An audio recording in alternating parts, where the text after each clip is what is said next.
Hey everybody, welcome back to our final episode this week of Chasing Frets. My name is Jason Shadrick, and I'm joined again by Joe Gore. How you doing, man? Hi there. I'm doing good. So today we're talking about the eternal struggle of playing changes. Now, Joe, do you remember when you first got into learning how to play changes as a young San Francisco kid or LA kid? What am I talking about? I was an LA kid at the time. Well, I'd learned stuff by rote, but I lucked out. When I was 17, my teacher was Ted Green, so I got into learning changes from Ted. But it was in the sense of visualizing. It was basically learning the neck in terms of arpeggios, which is great. You're not playing in the usual box patterns, and you learn the link between melody and harmony. But for me at least, and probably for a lot of other students when they're first approaching it, it's just kind of a blocky thing. It's like, okay, I can practice my arpeggios, but am I really playing them melodically? Am I freely incorporating them with the other melodic ideas I know? Am I doing it subtly, or am I just plugging in the A flat module and just working through the pattern? Right. And Ariel's got a way more nuanced approach to it. Yeah, and I'm, as I said in the episode, I'm kind of, since even doing this podcast, become addicted to hearing different viewpoints on how to connect melodic ideas over certain harmony, which it's just fascinates me to no end. And so, hearing Ariel break down his kind of system, his way of thinking, I thought was really unique, where he kind of puts everything into one bucket and chooses and really kind of picks his spot as to what to emphasize in an improvisation. That's a tongue twister. Yeah, it's a real. He has a very clean, simple way of looking at it. Not simplistic, but of like just cutting to the essence of what you're trying to communicate. Right. And even in the 15 minutes we had with him on this, like he explained it pretty clearly and demonstrated it. So stick with us. This is our final episode here with Ariel, and we'll see everybody next week. I'm Dweezil Zappa. On my own musical journey, I've had two mentors. One of them was my dad, and the other was Edward Van Halen. The impact Edward Van Halen made on music is enormous, and I find it fascinating to learn how top guitarists were affected and influenced by his playing. Every episode in this series will reveal something different about Van Halen's music. I'll be taking you on a song-by-song discovery of the nuances in the music that literally change people's lives. Put on your shoes. It's time to start running.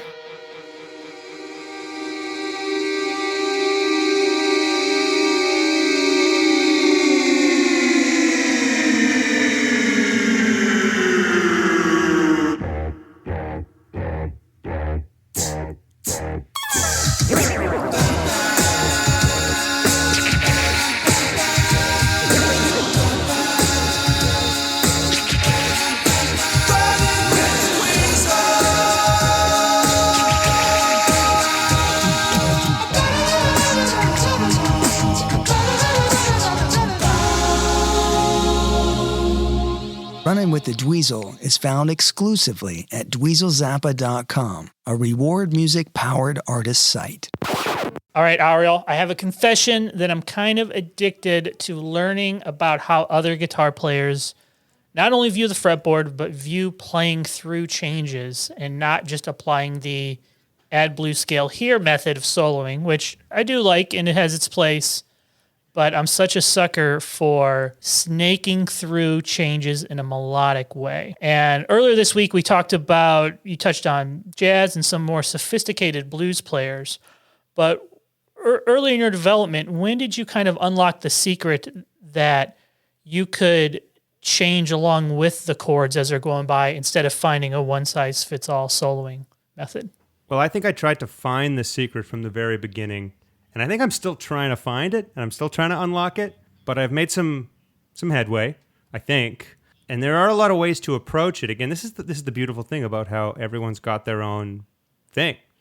But I found something that works for me, and basically all my discoveries in music have come down to this realization that it takes a lot less to say a lot more. And I always thought that you needed so much to say so much. And it's kind of the opposite. Can you expand on that a little? Because that's something that like sounds really wise and sounds really true, but it also sounds like someone could just utter it as a cliche and then be playing exactly the opposite from that way. And it's kind of like saying I play for the song. But what does that mean to you? Well, there's all these notes we can be playing, and I think I was talking about earlier this week is just how like we're convinced that we need to have all this information coming in so that we know we have endless pathways melodically and harmonically that we can go. And that's going to make you sound sophisticated. But it was more of a realization that, first of all, less is more. You're going to have a significant impact and feeling of change by just focusing on the minimalistic aspect of something being meaningful rather than just playing something that sounds fancy or playing something that maybe sounds impressive, like stunt playing. I call it stunt guitar playing. There's something that... There's three things that people who are not musicians always react to. They react to someone that sings really high. They react to someone that plays something really fast. And they react to dynamics. They don't understand why, but they react to dynamics. And, in guitar, we get guilty. We think, well, if you play something fast and if you do quantity over quality, that'll usually be more impressive, And it's always the opposite. I've realized that quality over quantity and just focusing on the minimalistic aspect and what note do you need to tie into the next note. And I realized there was a lot less moving around than I thought there had to be. I thought, there's these modes and there's all these scales and there's all these keys and you got to do this everywhere in the guitar. I found that the most cohesive aspect, or approach rather, was to always stay in the key that you're playing in and not to get caught up in different scales. In fact, I never think scale-based. I try to just never think, I'm going to play a little bit of this right now, I'm going to play a little of this scale.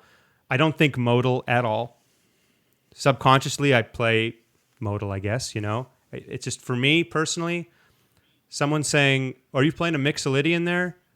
Is just an opportunity to play more notes unnecessarily. It's an excuse to just play a major scale with a flat 7 rather than just focusing on the flat 7 and working your phrasing around the specific interval that the mode is focusing on, if that makes sense. Can you demonstrate and kind of break down your approach? Like usually when people start playing changes, Sure. it's over a blues, because that's a pretty simple, it's very pleasing to the ear. It's a form that a lot of people can kind of pick out. So when we're looking at something like over a blues, how would you approach in your method, say going from the 1 chord to a 4 chord? Well, maybe I'll play something first and then I'll kind of run through what I was thinking. Is that okay?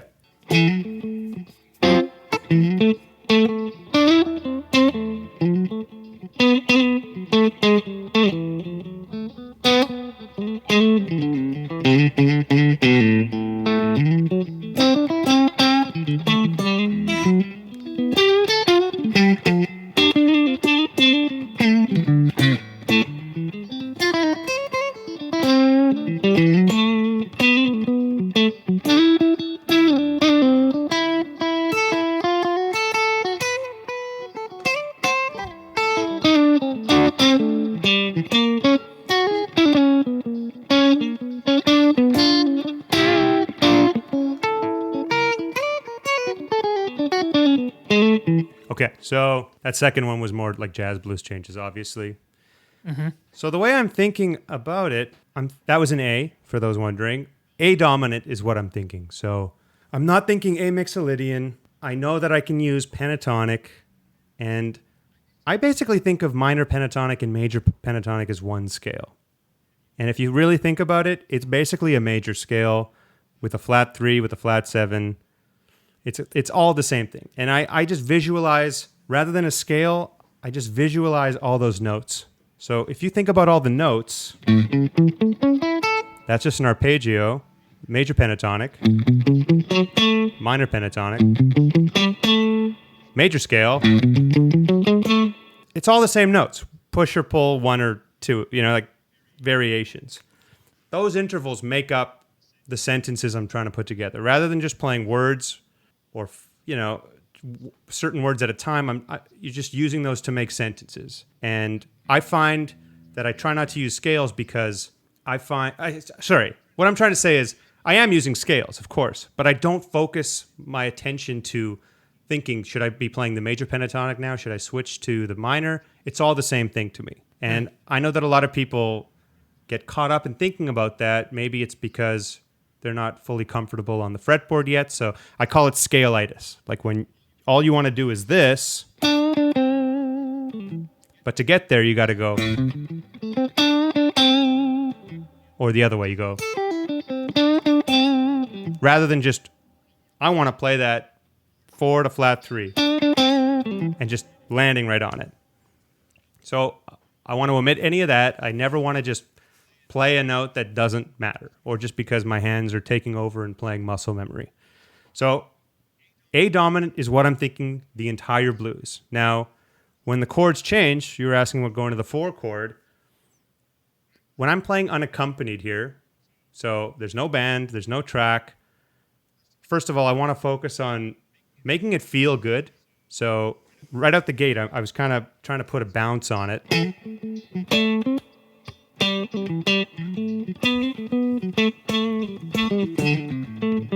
So that you guys know always where the beat is. You can feel the pocket. You can feel where it's going. You're never questioning like, oh, I think I just lost where it's going. That's probably the most important thing for me, is just making it feel good. And then I'm trying to play it very obvious right now because we're talking about playing changes. But due to the situation we're in, where I am demonstrating solo, I want to spell out the blues as if you've never heard a blues before, like as if you don't know what the chords are.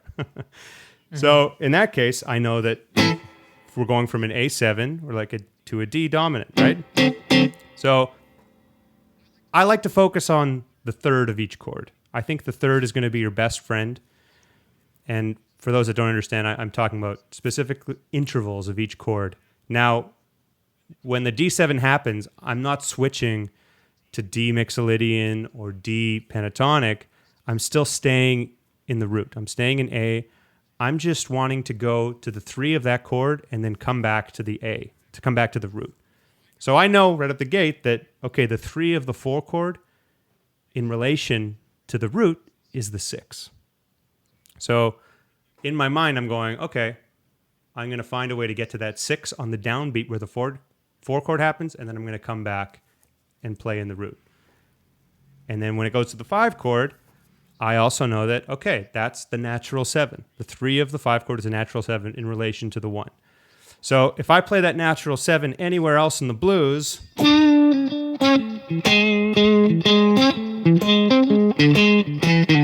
some tritone stuff going on, don't sound so good. Because, first of all, we're playing in a dominant key, which is a semitone down from that natural 7. It's going to sound kind of whack, unless you play it right on the downbeat where it's supposed to.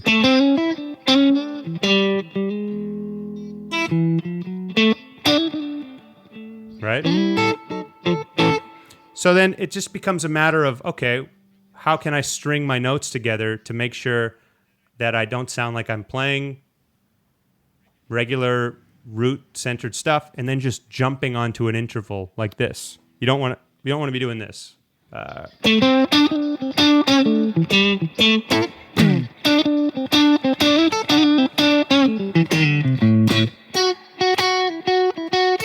See, like we're jumping the range and it just sounds like I know that I could play the 6 over there, so I'm going there rather than trying to find the 6 in the range that I'm playing in already. And range is, for me, one of the most important things too. It goes along with telling a story in your improvising, and playing changes is one of the many important things for me that it takes to just build like an arc in your solo. Because if you come out the gate with this,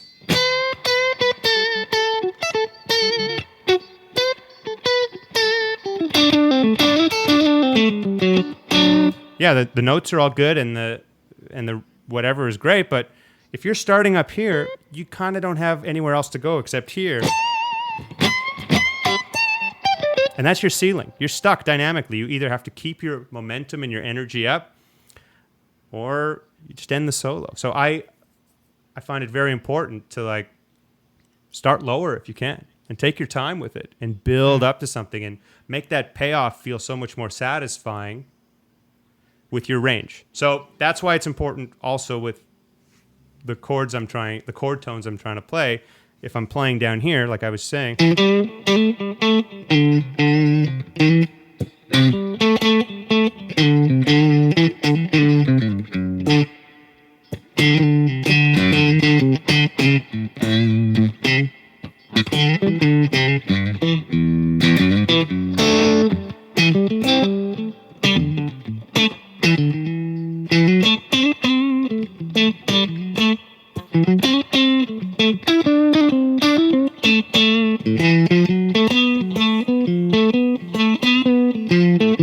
so then you can start throwing in little embellishments like that. So that's going to the 4 chord. That's a 4 minor, which is going from the 6 in relation to the root to the flat 6. And it just gives you another sound, you know? Mm-hmm. You could also do on the 4 chord sharp 4, diminished. It all leads back to the root. And when you start getting into the crazier changes, sometimes you realize your playing can be as interesting as the chords you're playing underneath or not. Sometimes really interesting chord movements will help you sound more interesting or sophisticated just because the chords are really nice sounding. So like we were talking about Autumn Leaves earlier this week, right?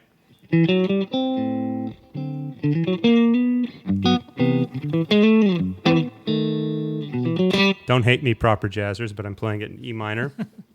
So right out the gate, Autumn Leaves is a series of 2-5-1s. The song, or the key that I'm playing it in, is an E minor or G. It's the same thing.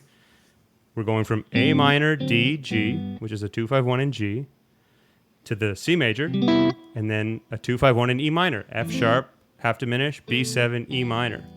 So right out the gate, I look at that. If I'm going to say, okay, let's think of the thirds again.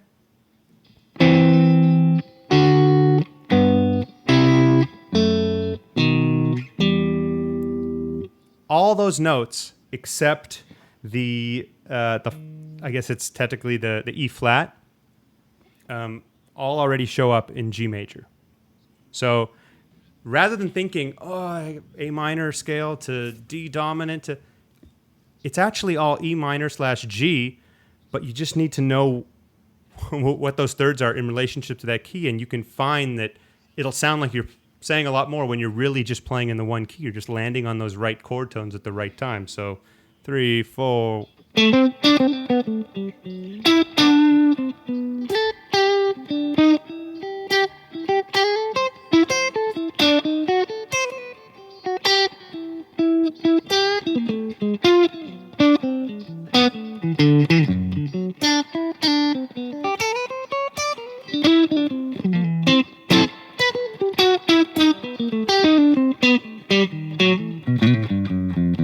So that last one was a B7 melodic minor. That was cheating. But same idea as the blues. Root, stay in the root, and know where all the, whatever chord tone you're chasing. Now again, I'm playing unaccompanied, so I'm really hammering home those thirds because that interval shows the chord changes the best out of any interval, even better than the root of each chord, in my opinion. Yeah. If you're playing with a band, you got accompaniment, you want to target the fifths, the roots, the thirds, the sevenths, great. The nines, anything works, and it's all good. But for playing unaccompanied right now, that works. I want to make it clear that this is like not the only way to do it. Was in your kind of development and learning and kind of breaking this down for yourself, was transcription a big part of it? Transcription was a big part. I found myself learning a bunch of solos, learning a bunch of jazz standard, just like heads, and that really helped just open up the map, so to speak, of like, so you start seeing a lot of repetition. You start seeing not patterns, but pathways, rather, of how stuff is used and why. And then a mixture of that and playing all the time, playing a lot of gigs where improvisation was a huge element of it, and always recording myself and listening back. I cringe listening back to myself because I can hear my process. I can hear the growth.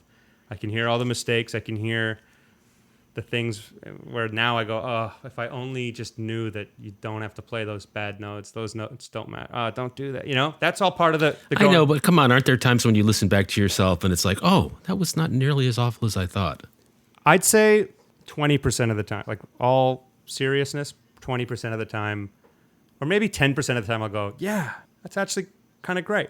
90% of the time I'm usually like, I don't know. It's not that I'm always hard on myself, but I'm always looking, I'm always looking to evolve, and I'm never trying to settle. I'm always trying to improve, and I try to hold myself at a high standard. So if in my head it's not sounding like it did in my head, which again is the whole point of recording yourself, because stuff doesn't sound like it feels when you're playing it, then it can be disappointing. It can be lackluster. Yeah. So it keeps you real, so to speak, is what I'm saying. It's important. But yeah, I probably started latching onto that chord tone playing, I don't know, I think a decade ago, or just maybe in my early 20s, I started just being a bit more sophisticated about it and trying to hold a lot more restraint in my playing and just focus on the important elements rather than everything under the sun, rather than everything I was inspired by. I just wanted it to be listenable, and I wanted anybody to hear it and go, yeah, that sounds really good. You know, even if that's not my thing, that's good. Yeah. Even that was just kind of what I was trying to achieve. And throughout this week, Robin Ford's name has come up a few times, and to me, he is like a textbook example of how far you can push the sophistication of a blues before it gets too much. Yeah. I mean, yeah. He's right at the edge, and that's where I want to live in that neighborhood. Big time. I'm with you, man. He's the first one I heard where it was that cross of all the jazz stuff I loved and all the blues stuff I loved, but with conviction, with amazing tone and just the right things. Like no one else does this the right way, quite like it.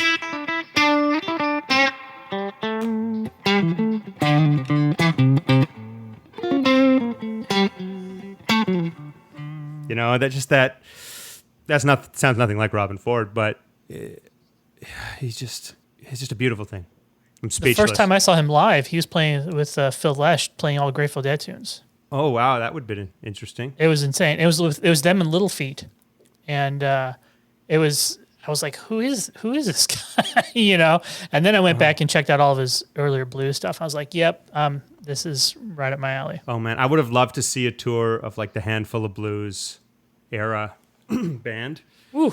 I've seen I have all those DVDs of New Morning, like the Own Filter or something.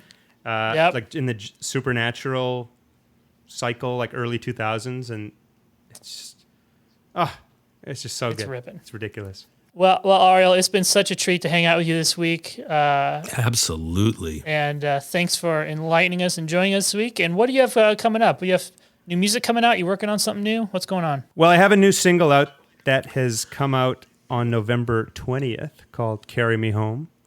And it's the second single I've put out this year of just a new chapter of music. And I can't really share too much yet, but there's a lot more music to come. So check out Coming Back and Carry Me Home if you haven't. And, hopefully sooner than later, can bring some music to some stages again soon. But in the meantime, we'll just keep up with the Zoom hangs. It's good to see you guys regardless. Yeah. All right. Well, it's good talking to Ariel, and we'll be back next week.